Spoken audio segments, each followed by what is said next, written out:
Police સૂત્રો પાસેથી મળતી માહિતી અનુસાર હરિયાણાના પાણીપતમાં એક કર્મચારીના મોતનો વિડીયો સોશિયલ મીડિયા પર વાયરલ થયા બાદ હજીરા સ્થિત કંપનીમાં કામ કરતા મજૂરોમાં ભારે રોષ ફેલાયો હતો। આ વિડીયોની ઘેરી અસર હેઠળ મોટી સંખ્યામાં કામદારો એકત્ર થયા હતા અને કંપની સામે રોષ ઠાલવવા શરૂ કર્યો હતો। સૂત્રોના જણાવ્યા અનુસાર અચાનક ઉગ્ર બનેલા કામદારોએ કેમ્પ વિસ્તારમાં પાર્ક કરેલી વાહનોને નિશાન બનાવીને પથ્થરમારો કર્યો હતો અને 2-4 મારુતિ કારમાં તોડફોડ કરી હતી। આ દરમિયાન કેટલાક લેબરોએ પેટ્રોલ છાંટીને ગાડીઓને આગ લગાવી દીધી હતી, જેના કારણે સમગ્ર વિસ્તારમાં અફરાતફરીનો માહોલ સર્જાયો હતો। ઘટનાની જાણ થતાં સ્થાનિક પોલીસની ટીમ ઘટનાસ્થળે દોડી આવી। પોલીસે પરિસ્થિતિ કાબૂમાં લેવા લાઠીચાર્જનો આશરો લીધો અને મોટી સંખ્યામાં કામદારોને વિસ્તારમાંથી હટાવ્યા હતા।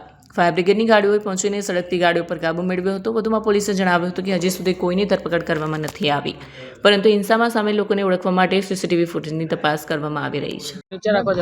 क्या परिस्थिति हुई थी और पुलिस ने किस तरीके से पूरा टेकल किया? પાણીપતમાં જે L&T કંપની છે એના વર્કર્સને જે આંદોલન થયું એ વિડીયો અહીંયા સુરત ખાતે વર્કર્સના ગ્રુપમાં વગેરે વાયરલ હતા। એને લઈને એ લોકો પણ પોતાની માંગણી સંતોષવા માટે સવારે હડતાલ પર બેઠા હતા, જે અંગે પોલીસને જાણ થતાં પોલીસ દ્વારા તાત્કાલિક તેમની સાથે વાતચીત કરીને સમાધાન કરવાનો અને સમજાવવાનો પ્રયત્ન કરેલ, જે દરમિયાન પથ્થરમારો વગેરે ચાલુ થતાં પોલીસ દ્વારા સ્વિફ્ટ એક્શન લઈને જે જવાબદારો છે એમની વિરુદ્ધ કાર્યવાહી કરવામાં આવી। હાલ પરિસ્થિતિ શાંત છે, બીજો કોઈ જ ઇસ્યુ નથી। આ આખી કંપની જે છે એની અંદર પોલીસ દ્વારા કોમ્બિંગ કરી લેવામાં આવેલ છે અને જે જવાબદારો છે એમની વિરુદ્ધ એફઆઈઆર નોંધીને આગળની કાયદેસરની કાર્યવાહી કરવાની પોલીસની કાર્યવાહી હાલ ચાલુ છે। मैम कितनी गाड़ी को नुकसान हुआ यहाँ पे? એનું અત્યારે સર્વે ચાલુ છે।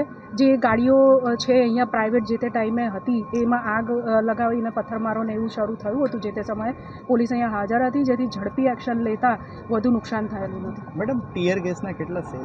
70થી વધુ ટીયર ગેસના શેલ પોલીસ દ્વારા છોડવામાં આવેલ છે। ઓકે।